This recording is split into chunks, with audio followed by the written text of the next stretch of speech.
We starting? Yeah. Whenever you're ready. All right. Good evening, everyone. Welcome back to another edition of the Banana Stand. I'm your host, Kenny. Here with me, I have our sports analysts, Mike and Johnny, and Mr. Producer Ray. Today, we are planning on switching gears and talking about mainly the NBA, given how much we've talked about the NFL in the past few weeks. But we just had some breaking news this morning that Victor Cruz was released from the New York Giants. And given that we're all Giants fans here, let's jump right into it and talk about it a bit. So first thoughts, do you think this is the right move for the Giants? Yes. That sounded like a resounding yes. No, yeah, I mean, Victor Cruz was owed a lot of money, $9 million. He pretty clearly is not worth $9 million of production at this point. And football is a hard cap sport, so you gotta make some cuts that are painful for fan bases. I think there's still a potential that he might come back on a vets minimum to play a locker room role or something like that. But I think when you look at his production this past year and how he looked on the field, after the first couple of weeks, he didn't really look like he had the burst and the separation that you really need from a slot receiver. And he's also not providing the deep threat. So I think it was pretty clear that the Giants were going to cut him or restructure. They're really looking for more production out of that slot at this point. But does he really play a locker room role after the whole boat incident? It seems almost like he's just following OBJ. He seems like a nice guy. That's not a locker room role, though. Being a nice guy is just being a nice guy. Everyone likes having a nice guy. Yeah, I think I don't want to step on Ray's toes here because I know he has some hot takes coming about Victor. But I agree with Mike. Like, it's his time to go. In football, you always release the guy a year too early over a year too late. And although he's like a big name and he's popular with Giants fans, the production just wasn't there. And I think it was the right time to go. And I don't think he harbors any bad feelings towards the Giants because he kind of knows it too. Well, he had some great highlights in the past. I think the biggest in my mind was the 99-yard catch versus the Jets. And also the Super Bowl win, although I don't have any specifically memorable plays from the Super Bowl. He was part of it. Does that play a role at all? Is that going to make you miss him? Yeah, I think that's why he's kind of a crowd favorite, is because even though he didn't produce that much. Like, he's only a Pro Bowler once. He wasn't, I don't think he ever had a 100 catch season or anything. But like, he's very memorable on the field. He's super fast. He dances in every time he gets into the end zone, and he plays with like fire and passion that you kind of want that from your wide receiver. And and he has like a very easy last name that after every catch everyone goes Cruz, which is like, which makes Heath Miller popular and all those other guys. Or John Kuhn. Or John Kuhn, exactly. Kuhn, yeah. And I don't think we should discount what he did on the field. He didn't have great longevity. But he had his first season, he had over 1,500 yards. And you look at his game log. Yeah, his first game against Atlanta, he didn't produce. After that, he played a big role. He's arguably the reason the Giants even made the Super Bowl, because he put up around 150 yards against the Packers. And then the Super Bowl, he was able to produce a touchdown. But like I said, that was back in 2011. It's 2017. He had a good 2012 too, but then after that, he's been honestly pretty pedestrian. And coming back from the injury in particular, he didn't look like he looked very replaceable. And on the football field, if someone can do something just as good as you and a whole lot cheaper and, a whole lot younger, you're going to be replaced. That's just the reality. So do you want to see him come back on a vet minimum? I mean, we all know the clear 1 and 2 right now is going to be OBJ and then Shepard. So do we want to come back and play that third role, that slot receiver? I don't really care, to be honest. I think I would rather have, I'd rather have a big wide receiver. I think the Like Giants Ruben need Randall? like Ruben Randall, but not not like a 6'4" guy. Just someone to provide that big target for Eli. I think that's where the Giants should go. Or even if they don't add something like that, I would rather see Tavares King or one of the other guys there really get the opportunity. Jernigan? Jarrell Jernigan? I don't think he's in the league anymore. How about you, Ray? Did you have any thoughts? It sounded like you thought this was a good decision by the Giants, but I was curious if you had anything you wanted to add here. Yeah, I mean, it's no surprise. I think any Giants fan would tell you it's time to let Victor go at his $9 million cap this year. No one's really feeling sad about that. I do want to counter what Johnny said though about being you had to cut someone a year too early or a year too late. I think we're cutting Victor Cruz about 2 years too late. He really should have been let go like 2 seasons ago. And then to counter Mike, his first year, 1,500 yards. Well, his first year was actually on the injured reserve list. If you remember, he had that great preseason game, 3 touchdowns, and then he injured his hamstring, and then he was out for the season. So even his first year, we knew he had injury problems. I just think he's overrated as a Giant. I'm not really sure why Giants fans love him so much. Yeah, he had a great 2011, but that was 5 years ago. He's basically been collecting paychecks for 5 years that he hasn't really earned. He's always been more interested in his off-field sponsorships, his kind of media role, his celebrity status more than actually playing. I've always seen him on the sideline more than actually on the field. Again, there's a New York Post article from last year. Victor Cruz is going to play for the first time in 685 days. Come on, this guy was never able to stay on the field, and I don't know why he's revered so much. Damn, that's cold. Well, I know it's kind of sad that we're losing the Cruz chant, but for all you New York fans, at least if you're a fan of the Knicks, now you got Kuzminskis. You got Kuz. That's true. That guy's underrated. It's a good trade, I think.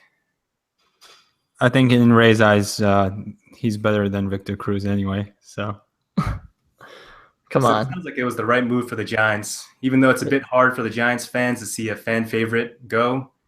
It's a good move. He's made $28 million over 7 years. Thanks for the memories, Victor Cruz. Thanks, Cruz. Thanks for the Super Bowl, man. Yeah, that 4-catch, 25-yard that game. Yeah, great. Touchdown. Yeah, a 2-yard touchdown. I mean, who was it? Rashad Jennings could have just ran it in. Well, speaking of Rashad Jennings, he was also released this morning. I don't think there's anything to really say about Rashad Jennings. He wasn't that good, and I'd rather have the money. But they're making room for Adrian Peterson. I mean, he was $3 million against the salary cap next year. Releasing him frees up $2.5 million. It's not like he was costing us that much. And with him gone, the running backs we have now are Perkins and Vereen. He's not worth a roster spot. He doesn't have any burst left. You can argue he has good vision, but vision doesn't mean anything if you don't get to the hole. I think my memory of Rashad Jennings in this past season is just a whole bunch of 1-yard tackle for losses. That's basically his season. I guess sounds like someone had him on his fantasy team. He's garbage, man. Your team full of stud RBs. I don't know. My thoughts on Rashad Jennings has always been that he's kind of like James Starks. in that he doesn't stand out at anything. He's not particularly good at anything, but because he can kind of do everything, he's somewhat versatile. It's not like Andre Williams, where when he was in the field, we know we're going to run. Like, that's just what Williams does. He can't really do anything else. If Vereen's on the field, you know this team's most likely going to pass. But Rashad can do a bit of everything. So it keeps defenses honest, even though he wasn't particularly good at anything. But I think that in itself had value. I mean, the versatility only matters if you're actually decent at the things that you do. I thought he was. I think in 2015 he was, and in the past he was, but he definitely didn't have the speed this past season to really do anything, especially given the state of the blocking from the offensive line. There was an excellent post. I'm struggling to remember who wrote it, but they did a comparison on Jennings versus Paul Perkins and what they were able to create on the same type of plays. And basically the diagnosis is penetration. The offensive line gives up a lot of penetration. Eric Flowers sucks. And a lot of times the running back would get met in the backfield, which isn't the fault of the running back, but Perkins would have the ability to do a jump cut and use his agility to escape the tackle. And then by escaping the tackle, there's a hole that now opens up where the defender was. And so he was able to get a whole bunch of these, 11-yard, 16-yard runs just off that missed opportunity by making someone miss in the backfield. Jennings doesn't have that ability anymore. It's arguable whether he ever did. And it's not his fault, but you're looking for playmakers at the skill positions. And Paul Perkins is a playmaker. Rashad Jennings isn't anymore at this point in his career. I would rather have literally anyone than Rashad Jennings. But does it worry you that Paul Perkins is so young? Do you think he can step into that bigger role? No. Running backs are, it's going to sound callous, but running backs are a young man's position where if you can get 4 years of production out of your running back, that's been a good running back career. Jennings is what, 30? I believe so. Yeah, forget that. I mean, it's Perkins' role until he loses it. And if you feel worried about the depth, I think we could draft a running back later in the draft, maybe like a 4th rounder, 5th rounder, something like that. But Perkins has proven enough that I think he deserves to be the clear-cut starter going forward. How about you, Johnny? How do you feel about the Giants' running back position? I agree with Mike, and I don't think we need to talk about Rashad Jennings anymore. Fuck Rashad Jennings. I mean, I kind of agree. He didn't really. He played for the team when the team didn't really have any stellar years. Just wasn't a real standout, but yeah, I think he performed admirably when needed. Yeah, agreed. But he's 31 now. Running backs, he's done. Or the Giants can find a new Rashad Jennings. All right, and with that, we can go into the NFL. So, Kenny, before we continue, I'd like to say happy trails to Larry Donnell, our tight end of the future, who is now gone. Is he gone too? I didn't even hear about that. Yep. Thank God. 15 receptions, 92 yards, and 1 touchdown this season. Thanks for the memories. One amazing game against the Redskins. I don't know if this counts as if that's something else. Fab Mello, 26 years old. That's crazy to me. Again, I don't know if that counts as happy trails or if that's reserved for happy stuff. Oh God. It's just random. All right. Okay. With that, and let's jump into the NBA. Over this past weekend, we had one huge game. The Golden State Warriors against the Oklahoma City Thunder, with Golden State Warriors coming out on top, 130-114. It was Kevin Durant's much anticipated return home to Oklahoma City after spending 8 seasons with the Thunder. He was, as expected, booed and even got some cupcake chants. You guys think that was fair? deserved? Yes. Absolutely. But it seemed like Kevin Durant took it pretty well and played very well as well. How about the other Yeah. side? What about the yapping he had with Westbrook? I think that was fun. It's just fun, and it kept the game interesting because it was a blowout otherwise. But yeah, you kind of just watch it for that reason. You want to see every Durant Westbrook interaction, and it's just I wish it was a closer game. But that's the thing with the Warriors, like they're just just destroy teams. I don't know why it's fun watching, other than like if something happens like this, like if Westbrook and Durant start yapping at each other You in the watched third quarter. like Yeah, when exactly. Iverson fouled Durant and they were butting heads. We watched for that. And to see Westbrook almost hit a quadruple double with turnovers. Yeah, yeah. Yeah. I mean, Go ahead. I think watching the game really emphasized to me, from a basketball standpoint, why KD left. I mean, Golden State, they weren't really able to generate too much of a lead with the starters, but when their bench came in, that bench just massacred the OKC bench on really both ends of the court. And I think it was pretty clear. I mean, you knew even before the season that Golden State was a much better team than OKC, but the difference in parity really really was pretty apparent. Well, you touched upon a bit in the bigger question, why Kevin Durant left. We haven't really had a chance to talk about this in this podcast yet, but I think it's good to take a step back and go into that a bit. Do you think KD made the right move by going to the Warriors and leaving OKC? I mean, from a basketball standpoint, definitely. Like if your goal is just to win a ring, that is pretty. I think that's a no-brainer, and I don't think there should be any question on whether he made the right move from a winning the ring standpoint. From a integrity, actually, it's not even integrity because there's nothing wrong with what he did. It's just, I do think it's cowardly, and I think if you are a man, you should rise up to accept the challenge of beating the team that just beat you in the conference finals. So I've never been a fan of that move. I do think it will get held against them, and I think they're definitely going to win a ring.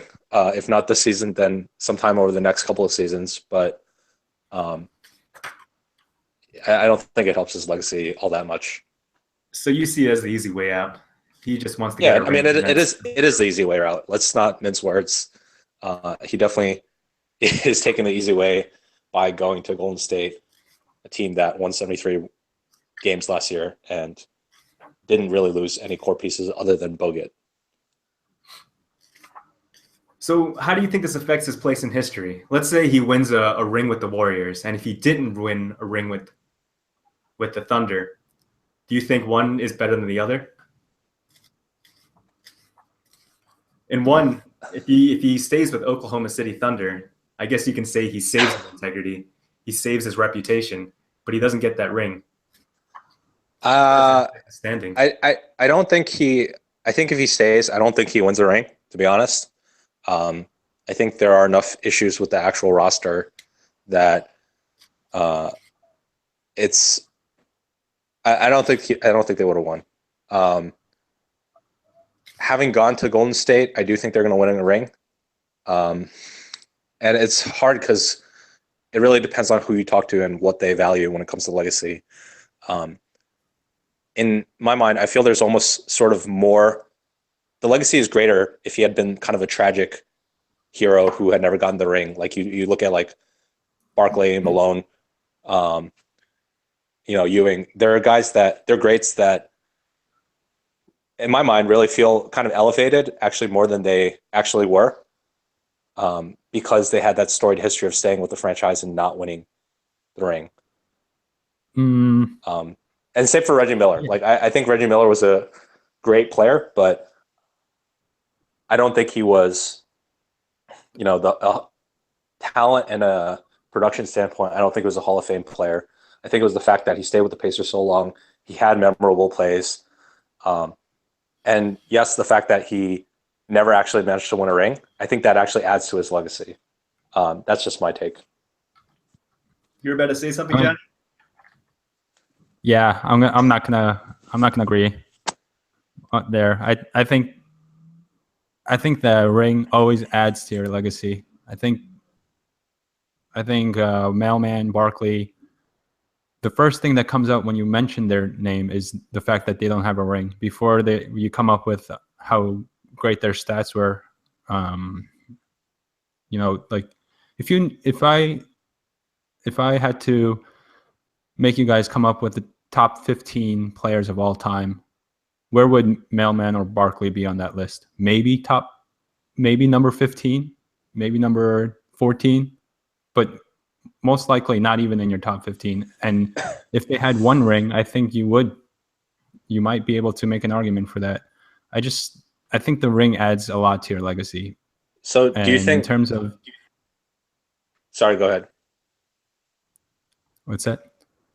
Oh, I didn't mean to interrupt. But so let's say Barkley and Malone versus Dirk, because Dirk does have the ring, right? Yep.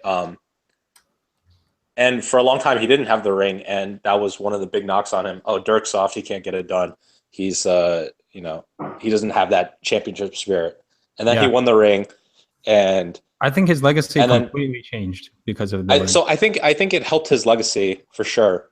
But having said that, when you compare Dirk to Barkley and to Malone, does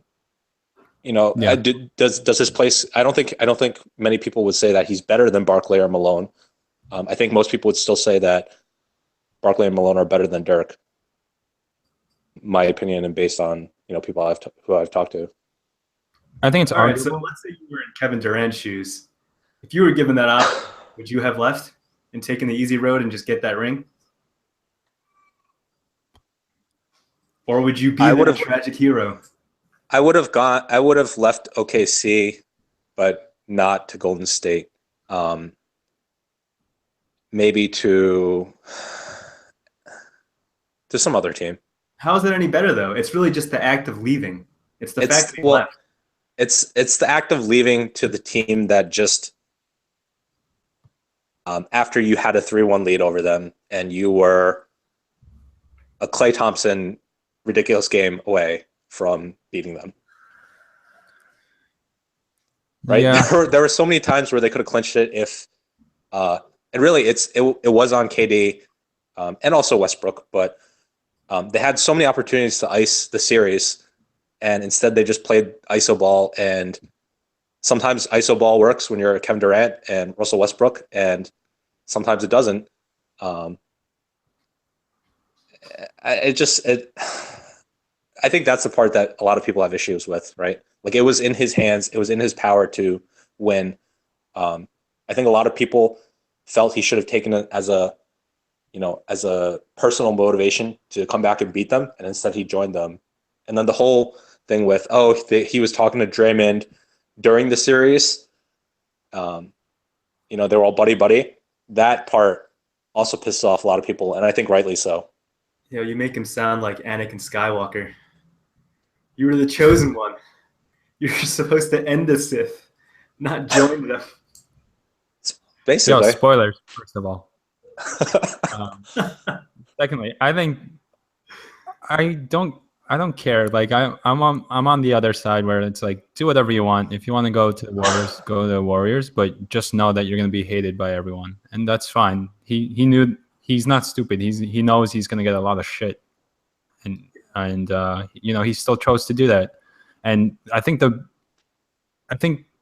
it's more like we're making this argument like getting a ring with the Warriors versus no ring with OKC, but in the grand scheme, I think we can agree that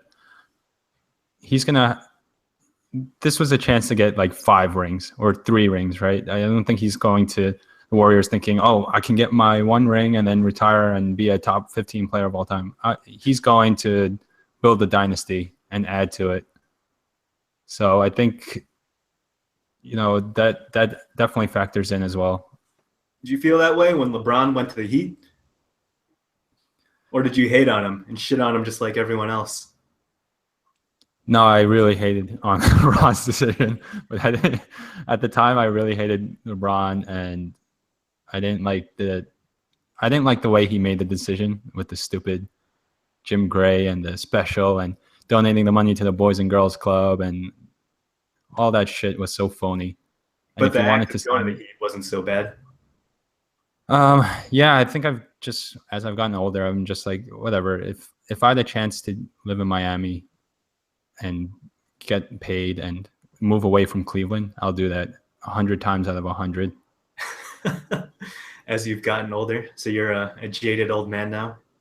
Yeah, as a kid, you're just more like, oh yeah, I want to believe in my heroes and think the best of them and want them, and I want to see an amazing storyline play out in the NBA. But like, whatever, they're just human. Fuck them. If they want to go wherever and take all the shit they're gonna get, then let them be. Well, Mike doesn't agree with that. So, Mike, were you more upset about KD leaving or LeBron leaving? No, and to clarify, I'm not upset about either of them leaving. They're human beings. They have the right to make their own decisions that, will provide the best for their families and are in their best interest. I'm just saying, as a fan, I have the right to give them shit for what I see as taking the easy way out. Right? They can make they have the right to make their decisions. I have the right to call them bitches. And actually, for LeBron, him going to Miami, I didn't think was. I kind of agree with Johnny. It wasn't bad that he went to Miami. It was how he did it. It was really classless, I thought.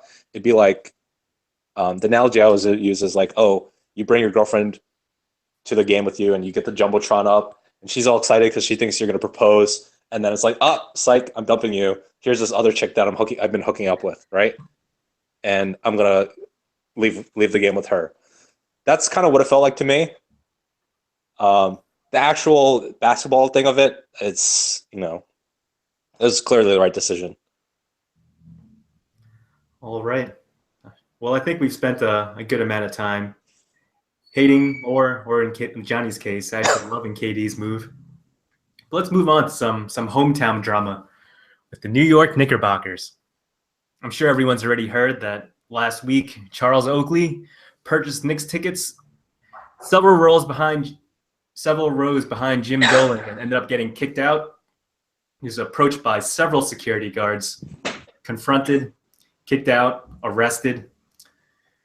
Was Charles Oakley getting kicked out deserved? I mean, we never even really saw what happened beforehand. All the cam footage is when he's already talking to security. Any idea what happened before? And is him getting kicked out deserved? Or was that completely unfair and just Jim Dolan being a dick? It's really hard to defend Jim Dolan on this one. And you don't even have to really like Charles Oakley, which everyone loves. Everyone loves Charles Oakley. But even if it was some other random guy, it's really hard to defend Dolan on this one. He's always been in the news for some stupid classless shit and promoting his stupid shitty band. And everyone already hates him. So he clearly, I think he had security come up to Oakley and kick him out because Oakley probably, had a beer or two and started yelling something at him. And it was just a very stupid, bullshit, classless move by a shitty, stupid ass bitch owner named James Dolan. Yeah, that's how I feel too. I hate Jim Dolan, but it makes me wonder, am I just being extremely biased? Did Oakley do some ridiculous shit that warranted him getting kicked out, and was Dolan actually being somewhat reasonable? I don't think you guys are being biased. I don't give a shit about the Knicks. They're a shitty franchise, and they've been shitty for as long as I can remember. When was the last time you guys went to the finals? It's like 1970 something. 99. Spurs, right? With the, all right. So I feel like they've been a shitty franchise ever since Dolan has taken over. It's a big contributor to why There's a Dolan. Close to 2 decades. Well, it was Dolan before, but it was the better Dolan. I've never been a Knicks fan, mainly because. Yeah, I mean, I've never been a Knicks fan because of Dolan, and just the mismanagement, the gross of Dolan, and the people that he hires. I think there's been a single good president GM of the organization, which is Donnie Walsh, in the entire time I've followed the Knicks. Prize, I don't have any attachment to Charles Oakley. I don't think Oakley handled it. In anytime you're shoving people in front of, on national television, that's not a good look. But you got to think that even if he was being rude and he's shouting at Dolan, there's got to be a better way that he can handle that, right? And I'm saying Oakley and Dolan. You figure Dolan can just tell his security guys to get him out of there. One of them, not 6 of them, can go up to him and be like, "Sir, you have to leave. You're being a disruptive presence." And if Oakley continues to cause trouble, that's what the NYPD are there for, right? There's police in the crowd, and they're really there to assist the security. You don't need to surround the dude and force him to feel like he has to react to, keep his dignity. See, I thought that too. That's the easy solution. You send one guy over, you ask him nicely to leave. And No, don't send a guy. Send a girl. Send like a pretty little girl who's like, 5'3", right? What? Oakley's going to start yelling at her? No, he's going to be like, "Oh, okay." Or he'll be like, "No, I don't. Sorry, miss, I'm not leaving." In which case, then you ask the cops, right? You don't. You just diffuse the situation. You don't escalate by surrounding him with a squad of goons, and then you got the whole security scheme down. Maybe you should have been the Madison Square Garden head of. Maybe I should. There's an opening now, right? Because dude got fired. Dolan fired the guy. Yeah, which is maybe terrible. Maybe it might could have been the cute girl that convinced Oakley to leave. Throwing a wig. I think just all the shit that happened after that too, with the PR team statement that the Knicks statement saying we hope he gets help soon. Oakley being banned from MSG. Dolan saying he has a drinking problem. Well, let's read the quote, because this is a great quote from the Knicks Twitter. This is directly from the Knicks PR team. It says, "Charles Oakley came to the game tonight and behaved in a highly inappropriate and completely abusive manner. He has been ejected and is currently being arrested by the New York City Police Department. He was a great Knick, and we hope he gets some help soon." They said that. We hope he gets some help. Condescending as fuck. That is, I would consider that fighting words. If Charles Oakley hired a hitman to, run it to James Dolan's car, I would consider that perfectly justified. It's just so stupid, and you have, you already have bad PR for throwing out a fan favorite, and if you just let it end like that, then we don't know the both sides to the story, so people can speculate and say, half of the people will be like, well, if he was being drunk and stupid and he deserved to be thrown out, then he shouldn't have pushed the guy or acted so crazy. He should have just calmly left, and we would have like a debate about but if you tweet shit like this and suggest his drinking problem, no one's on your side. Everyone already hates you dumbass. Well, he tried to convince people that Oakley has a drinking problem. So he tried to do what you did. There's just no self-awareness. Who's going to agree with you? Yeah, when I read about this, I imagine he's like Michael Scott. It's like Michael Scott running the Knicks. This dude with zero self-awareness. Exactly. This is, keep in mind, this is the same owner that personally had a drinking problem in the past, and also a couple years ago when a Knicks fan was like, "Oh, you guys are disgusting. This team's performance is unacceptable." He was like, "Oh, you probably have drinking problems and you probably have issues in your real life. Go root for the Nets." He's just a douchebag. I can't believe this is our owner. It makes me sad to be a Knicks fan. And you know what was the most depressing part of this for me? It was a Reggie Miller quote. Reggie Miller said, "If you're a free agent to be, why would you want to play for an owner that treats the past greats like this, or a president who stabs star players in the back?" God damn it, Dolan. You made me agree with Reggie Miller. That's why I hate Dolan. I hate Miller so much, and I agree with him here. Reggie was just looking for an opportunity to trash the Knicks one more time. But he's right. Not even talking about basketball players. Like, if you're a front office person, right, and 2 years from now, Phil's contract is up and he's looking for a replacement. Obviously someone is willing to take the role because it's a GM role and that's a pretty plush spot. But what established, respected person would want to work for Dolan Phil Jackson, in any capacity? It's going to be about who wants money. And yeah, but you're right. I wouldn't want to work for that guy. So I'm going to officially take my name out of the running for the GM position. I'll keep mine just because, Okay, Mike. Well, you guys can call me a bitch when I take the position. Work directly for Phil I'll Jackson. call you a bitch whenever I want. Anyways, fast forward to just yesterday. The Knicks finally get a win over the Spurs, which should be a huge win for the team, given how poorly they're doing over such a great team. They won the game 94-90. But despite the win, it seems the storyline isn't even the game, but that Latrell Sprewell had returned to Madison Square Garden. I think this is some kind of a crazy publicity stunt by Dolan to bring in some past Knicks players. There was Latrell Sprewell, Larry Johnson, Bernard King, Vin Baker, Kenny Walker, Herb Williams, all sitting next to Dolan on the sidelines. Publicity stunt? Again, yeah, I think so. And I think it's really a lack of self-awareness that he's showing there, that he thinks he can win the crowd back by bringing back Sprewell.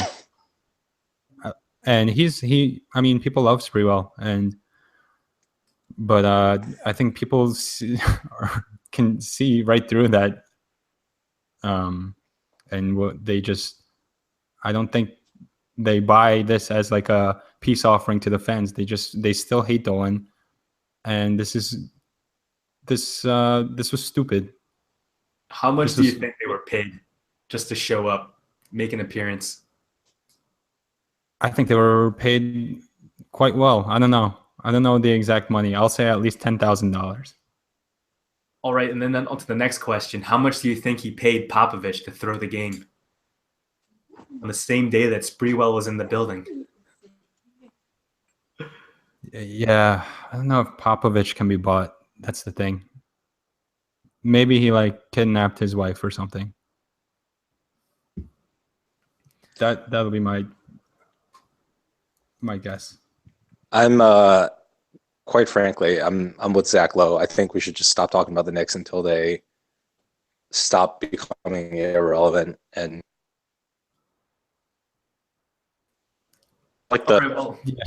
I just have one more question about the Knicks. Do you think this is going to be the bottom for their season? No, it's going to get worse. It's going to get worse? Yeah, that's my hot take, though. My hot take for the week is that this is the bottom. The Knicks somehow make a magical comeback, and they make the playoffs. Well, you think they're going to make the playoffs? High hopes, man. I believe in high hopes. I think they trade Melo for whatever they can get at this point. Melo's going to perform really well for the team that they trade him to. They're going to get back average players on average contracts. And then Porzingis is going to draw a lot of heat for relevant player left, and the team's not going to go anywhere. That's sadly what I think will happen. I'm really scared of it because I don't want Porzingis to be pushed out. I really like the kid, but I think if we lose Melo, if he gets traded away, that's just a very real possibility. The whole city just turns against Porzingis. I think the Knicks' future is going to be Noah and Porzingis and a bunch of overplayed role players. And then 2 years from now, they're going to trade Porzingis for something. How about former great Rose, Derrick Rose?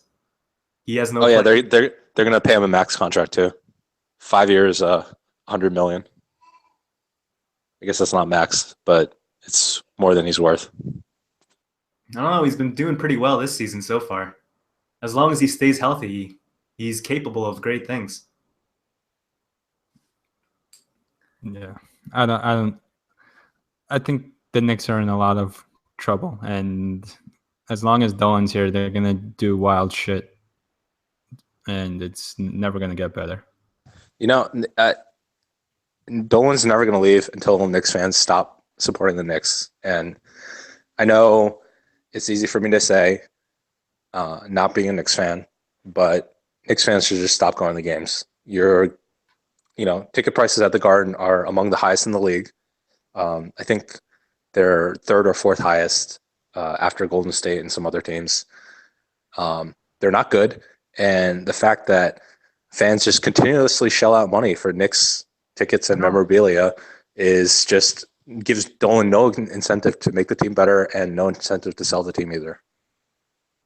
I don't know if it's all I think the hardcore Knicks fans are at home. I think it's all corporate. I think the fans are corporate, children of corporate, and tourists who just want to go watch a game. And that's enough to jack up the price in New York City. I don't know. I don't see I'm capable of going to games. Ray's capable of going to games. We just don't, because we don't want to. It's not worth the money to us to go see a shitty ass team that, we'll root for the first half and then they'll be blown out and we'll just go home. Spike Lee should stop going to games. He's at a game today, I think. Yeah, and if he's he talks a lot of talk, but if he really wants to back it up, he should stop going to games. I think that would be a much louder statement than anything he could say about Dolan. Well, I guess I screwed up in that regard because I went to a game on Christmas against the Celtics, and it was miserable watching us get crushed by Isaiah Thomas. It's all your fault, Kenny. Well, I did this. All your fault. I did this. Oh. Well, enough about the Knicks. This team is just constant depression, so let's move on to some happier topics. So this weekend we have coming up, it's the All-Star Weekend. And we wanted to jump into some predictions for the dunk contest starting out. For the dunk contest this year, the contestants are going to be Derek Jones of the Suns, Aaron Gordon of the Magic, Glenn Robinson III of the Pacers, DeAndre Jordan of the Clippers. And unfortunately, last year's champion, Zach LaVine, had to drop out because he claimed he wanted the team to focus on the playoffs. And then to make matters worse for him, he ended up tearing his ACL, so he couldn't have competed anyway. So you guys have any thoughts on the dunk contest? Anyone you're excited to watch? I'm excited to watch Aaron Gordon again. You think he can repeat what he did last year? Pull out something even greater? Well, he certainly hasn't been working on his jump shot, so he better be really good at dunking still. Damn, that's cold. I'm excited about G-Rob the third. He hasn't really done a lot in the NBA, but phenomenal athlete and great dunker. I'm kind of worried that he might be a Shannon Brown type of guy, but I think he has all the tools to present a real challenge. Do you think this contest can be better than last year's? Because last year we got I'd say one of the greatest of all time. Some amazing dunks from both LaVine and Gordon. Any chance we'll see even better this year? I don't think we'll see better, just because Zach's better than the rest of these guys. But want to shout out to Derek Jones, who's apparently amazing. I saw some YouTube clips. He's only played 6 games this entire season, so that tells you that the NBA front office got word of his, maze, and you kind of have these no names sometimes because of their YouTube fame. So I don't know. He's like the dark horse that no one knows, but he could potentially win this thing. No, but if you watch his YouTube highlights, he flies. You see his head go above the rim when he dunks. Yeah, exactly. All So right. I think it'll be interesting. How about predictions? Let's start with you, Mike. Any predictions for who you think's going to win? Do I get odds if I don't pick Aaron Gordon? No. No. You get odds on everything. Um, You don't get odds unless we say you get odds. Just Yeah. make a prediction.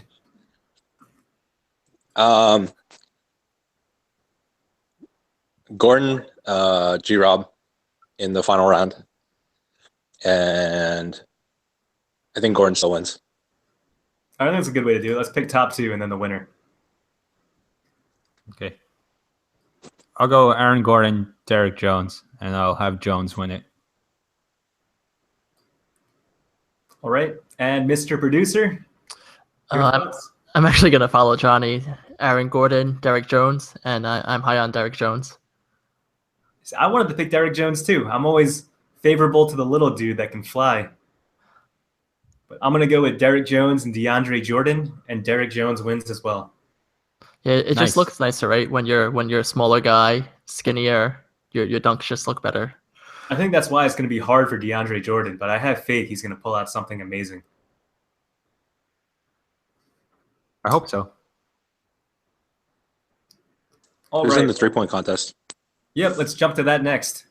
So this year, the contestants in the 3-point contest will be Eric Gordon of the Rockets, Kyrie Irving of the Cavs, and he won just a couple years back, I think, in 2013. Got Kyle Lowry of the Raptors, Wesley Matthews of the Mavericks, CJ McCollum of the Trailblazers, Klay Thompson, last year's winner of the Golden State Warriors, Kemba Walker from the Hornets, Nick Young from the Lakers. Any thoughts on any of these players? Let's do the same thing again. Top two, and who do you think is going to come out on top? They're all really good. It's just a crapshoot. It's whoever gets hot on that night. Damn, Mike. Well, that's how it opens. Good analysis, Some yo. hot takes. Yeah. Why don't you make a prediction? You go first, man. All right. Well, Mike went first last time. Let's go with you, Johnny. All right. I'll go with Klay and Kemba, and I'll go with Kemba. Klay and Kemba. All right, let's switch up the order a bit. How about you, Ray? Mr. Producer. I'm going to go Klay and Kyrie, the two past winners, and go Klay. And Mike?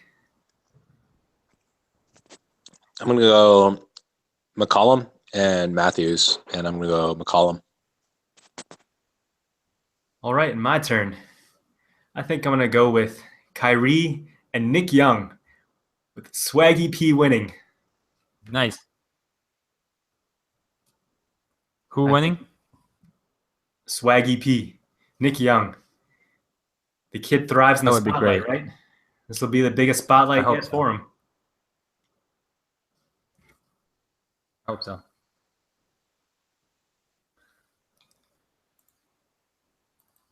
All right. All right. What's next? I think the last thing for us to talk about is wagers that we came up with last week.